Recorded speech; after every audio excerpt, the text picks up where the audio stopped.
welcome back to the Gear Shed. Going to do another build video today. Going to make ourselves a little silnylon tarp, just a one-man sort of what people have been calling a day tarp nowadays. Just going to go through some of the bits and pieces to use, how I construct it, and sort of my theories behind it, and how I go about it. So first up, we're making a tarp out of silnylon. This is 55 grams per square meter silnylon, coated both sides. It's 1.5 wide before we finish it by 2.5 long before it's finished. Going to be using basically a 1 inch rolled hem, essentially, or folded over hem I should say. So that's obviously going to shorten that dimensions by a little bit. So one of the interesting things is how I do my reinforcements. I'll quickly just talk about that because it's something that I don't know whether everyone else has seen it out there. What I've done is I cut my little triangle pieces of silnylon that we're going to lay over and then obviously sew around and fold a hem up onto. And then we sew our tie-outs onto that. So it's basically a minimum of 2 pieces of fabric that we're sewing to. Now to do this, what I've done is I have made a little plastic template, just out of it's just basically some plastic sheet I had laying around them when I was making my bikepacking gear, using as stiffeners. It's sort of medium density polyethylene. Anything will do really, and obviously make sure it's square because it's going to be a template. And I use this on a piece of silnylon with a rotary blade cutter to give my reinforcements, and that way in theory they all look pretty similar and should be relatively, we're trying to do this behind the camera, relatively square. Okay, now what I've found in the past when I've made these things is that I find it quite difficult to secure the reinforcements to the fabric while you're sewing it, so they didn't generally tend to shift around. Because silnylon is so slidey, you can see it's very, very slippery stuff. It's a little bit difficult to sew. So trying to hold on to that and keep it square while it's moving around on the sewing machine, you end up with some funny looking shapes. So I should try to work out a way of stopping that sliding around. So what I've come up with, so I found this stuff here, which is Stick It, which is a silicone glue. It's a craft glue essentially, and they use it for putting on little fake jewels, plastic things. Even when kids make bracelets and stuff like that, collage. So what I found, it works pretty well at sticking silnylon together.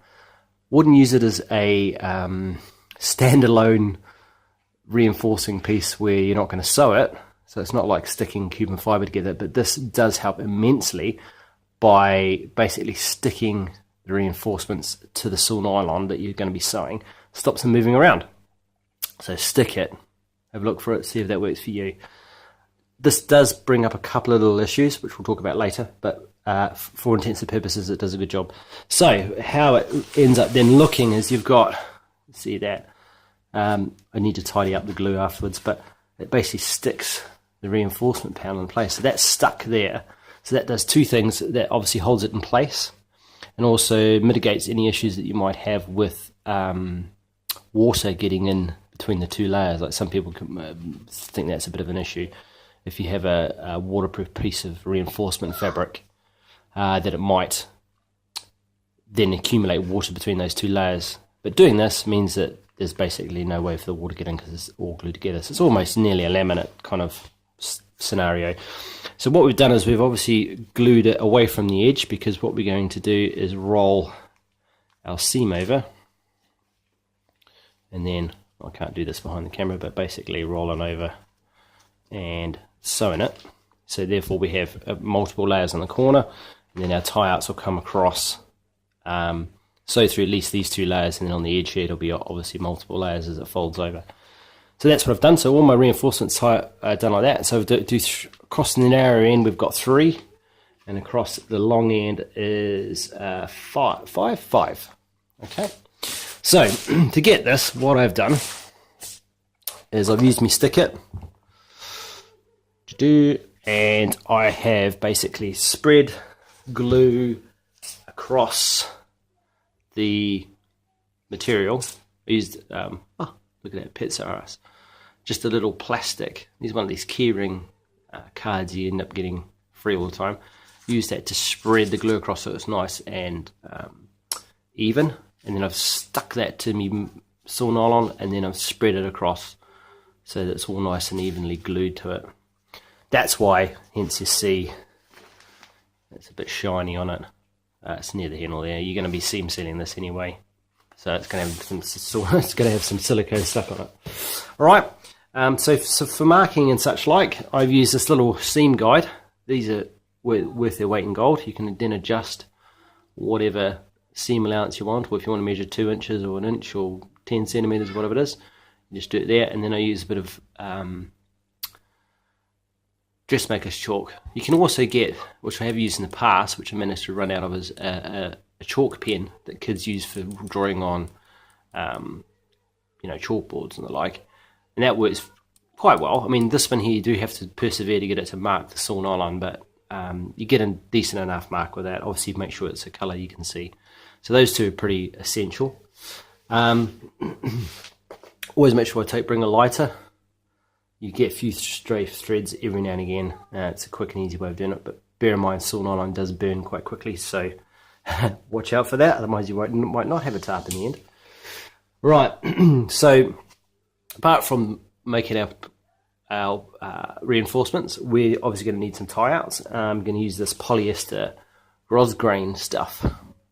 You could use full-on webbing, but for this guy here, we're trying to keep the weight down, and this stuff is still immensely strong for the amount of weight that's going to be holding up. Okay, if you get a bigger tarp, I mean, do a bigger tarp, if we do a 3x3, generally use smaller webbing, like proper polyester webbing. But this stuff here is nice and light. It's quite strong. And what we generally tend to do is obviously sew this on and then put a loop of a cord, and then whatever sort of tie out, whatever cord you want on this, just protects the tie out point. Right. So polyester grosgrain. The other thing with polyester stuff, doesn't stretch as well, and doesn't soak up quite as much water as a nylon, so that's pretty good. I also throw a couple of labels on just to make it look a little bit more professional. I've got these ones made up. Unfortunately, Photon Designs is also a web design company, so I don't know whether they're going to get away with that if I ever went commercial. And then made in the UK, that's where I am, so we can sew those on just to give a little bit of more professional appearance. That's just me taking the piss, really. So it's something else to look at. Now, to sew it together, we're obviously going to need some thread. So there's a couple of options here. First up, I use some Microtex needles. So with sewing machine needles, you get lots of different styles. There's ball points, which you use on stretch fabrics, and quite good for doing just webbing, if you're just sewing in the webbing. Then you have standard stuff, and then you have Microtex, and these have got a bit of a sharp edge to them. It's sort of standard size, it's a 90 or size 14, so you don't have to go too big. The thing with it is that you will go through a lot of them, because the saw nylon does blunt your needles pretty quickly, and you're working on a big piece of material, so it's pretty easy to go through a packet of this. So at least a packet all up. So Microtex, pretty good, works quite well. Now, thread options. A lot of debate regarding this, and I've got my own theories behind it. In the past, I've used nylon thread. This kind of goes against the consensus, because nylon thread is deemed to be less UV resistant. But one of the advantages with this particular stuff over what other options we've got is this has some stretch to it. So you can see there, by pulling on that, it's just a stretch in the actual nylon. So the advantage with that for doing saw nylon is saw nylon generally tends to have a huge amount of stretch in it. So this I've found have less tendency to break under load. So if you're pulling those corners tight, it's not going to go ping. So the verdict's still really out on the UVs, but how I look at it is that for this sort of tarp, it might be up 10 times a year.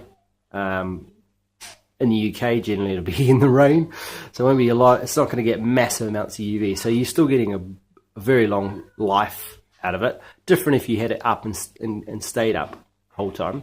I've actually got a couple of little test samples hanging up on my clothesline. They've been up there for nearly 2 months now, so I'm going to leave them up for as long as I can and then sort of test to see which is stronger. So I've done one with nylon, and then the other option is polyester. And polyester is more UV resistant, but there's less stretch to it.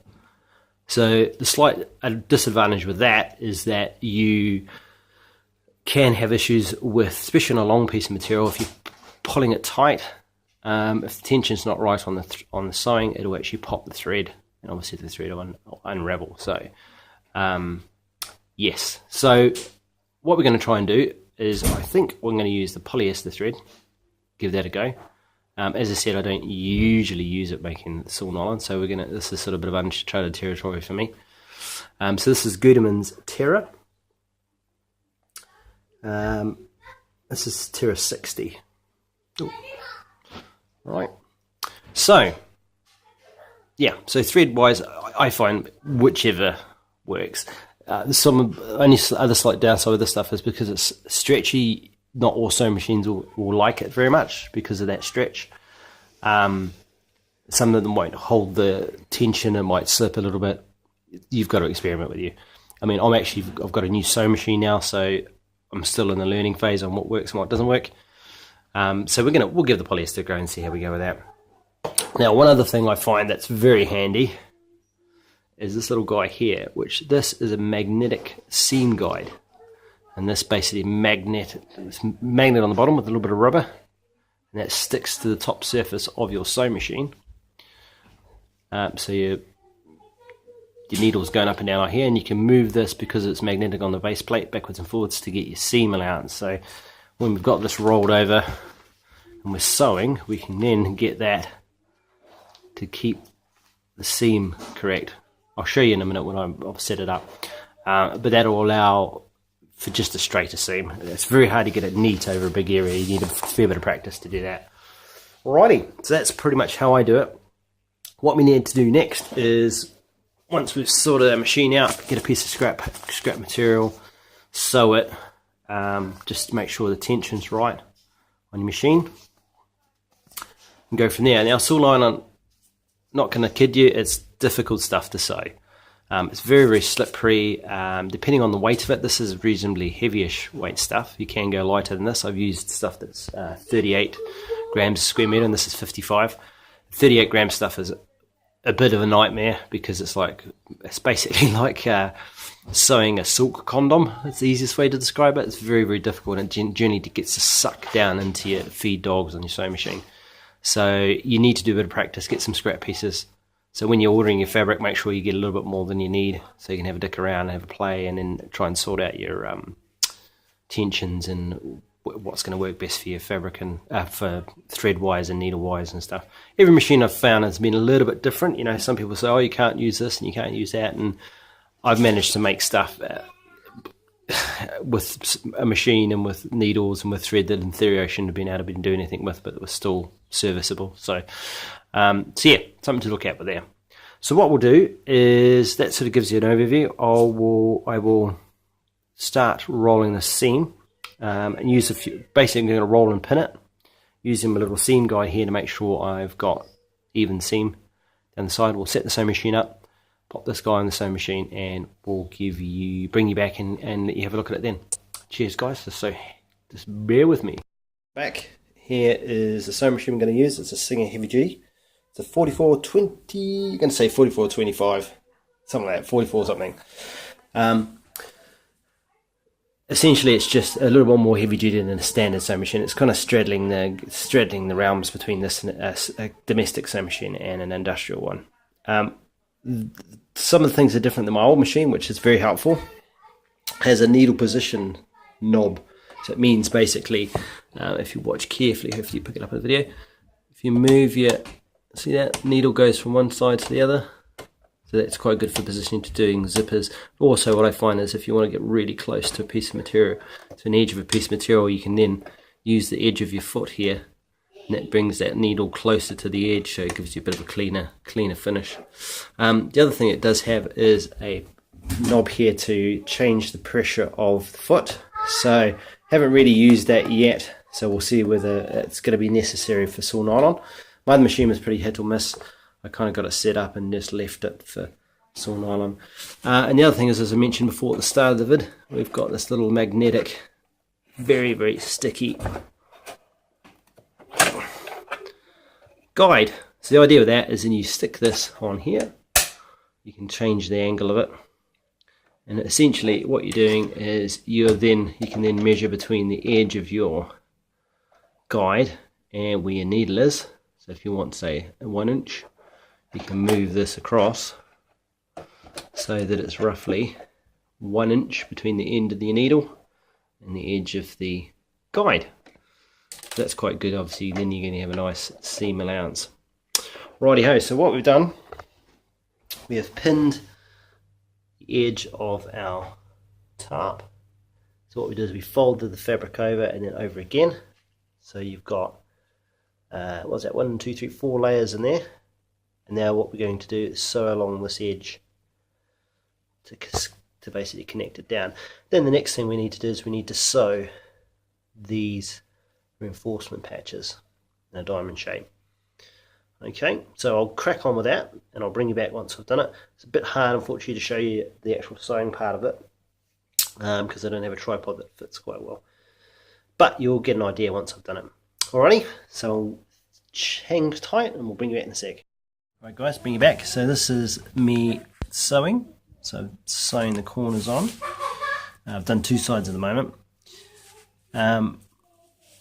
It's coming out pretty good actually. Big thing with the silnylon, it does move a little bit, so you can see that one there. Oh, it's going to patch that bit up there. It's just making sure, because it's so slippery, it can slide like this backwards and forwards on the foot. So you've got to be careful you don't go off the edge there. But that's pretty good for a new machine. I haven't meant to use it before, and that's using the polyester thread, so it's come up pretty good and even. So now we just have to do the other 2 sides. So still a bit of work to do, and then I'll bring you back and we'll look at tie-outs. Okay guys, welcome back. We're going to look at our tie-outs and reinforcements now. So what we're going to do, what we've done is we have sewn the edge of the tie-outs so that they're not going to fray and come apart.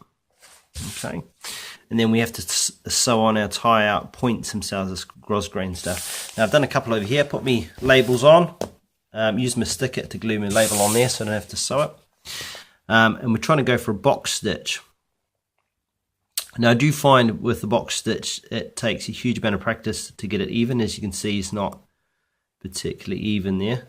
And then also this grosgrain does slide a bit, so you can get it with that going on. I haven't decided, I might actually unpick that, the bits that have slid off, and do them again. See how we go. That's actually still immensely strong there for what it is. So one of the tips I find is that I found to do it as I go, because the grosgrain sort of slides on the silnylon, that if you put a pin this way through it, oops, so one across and one sort of lengthways, like that. Oh, you know what I mean? Straight up and down like that. It stops it moving across each other, so you just get a nice steady stitch basically. Okay, so we just got a few more of these going. I've done most, I think I've got one more side here to do, and then I'll have to do the center tie outs, which we have stuck, let me find it here, a reinforcement patch, almost make that out, on the inside there. So we need to sew some tie outs onto that, some little box stitches onto there, to make it happen. But so far so good. So before I weighed it just before I put the tie outs on it, and it was 259 grams, which is pretty reasonably acceptable for what it is. And also made a bag for it, little stuff sack. So this is quite dainty, it's a tiny wee thing. I've tried it, it does actually fit in there. So it's going to be a great little day tarp to pop in your pocket in emergencies. Right, so let's carry on, sew these guys up, and we'll get you back and show you the finished product. Okay, so welcome back, and here's the finished product. So I've got all my tie outs sewn on, That's worked out pretty well. And yeah, it's worked out pretty well. All done. So all up weight with all these tie outs and the stuff sack is 270 grams. So that's it's not ultra light, but it's not bad for just sort of semi standard fabrics. All right. So hopefully, I know it's not a super in-depth how-to, but it'll probably give you a few ideas of how to go about making stuff. As always, throw your comments in the comments box. Remember to give that subscribe button a bit of a slap, and feel free to ask me any questions, and hopefully I'll see you again on a future video. Thanks very much, guys, and see you later.